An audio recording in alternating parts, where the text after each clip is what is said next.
দুর্নীতি আর অব্যবস্থাপনার অভিযোগ মাথায় নিয়ে পদত্যাগ করেছে লঙ্কান ক্রিকেট বোর্ডের সদস্যরা। এমত অবস্থায় লঙ্কান সরকারের হস্তক্ষেপে গঠন করা হয়েছে 9 সদস্যের অন্তর্বর্তী কমিটি, যেখানে জায়গা পেয়েছেন কুমার সাঙ্গাকারা।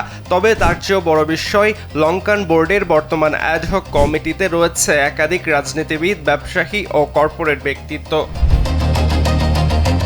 কাকতালীয়ভাবে লঙ্কান বোর্ডের এমন ঘটনা পুরোপুরি মিলে গেছে বাংলাদেশের সঙ্গে। বিসিবিতেও দেখা গিয়েছিল একই চিত্র। কদিন আগেই আমিনুল ইসলাম বুলবুলের বোর্ড ভেঙে দিয়ে অ্যাডহক কমিটি গঠন করে দিয়েছে জাতীয় ক্রীড়া পরিষদ, যেই কমিটির প্রধান চরিত্র বাংলাদেশের কিংবদন্তি ক্রিকেটার তামিম ইকবাল, যিনি ইতিমধ্যেই তার কাজের মাধ্যমে প্রশংসা কুড়াচ্ছেন। এছাড়াও তামিমের বোর্ডে রয়েছে একাধিক রাজনৈতিক ব্যক্তিত্ব ও কর্পোরেট মহলের বড় বড় নাম। দুই ক্রিকেট বোর্ডের এমন মিল কাকতালীয় নাকি আধুনিক ক্রিকেটে পরিবর্তন আনতে চাইলে এমন প্রভাবশালী বোর্ডের প্রয়োজনীয়তা বোধ করছেন সবাই, সেটাই এখন বড় প্রশ্ন।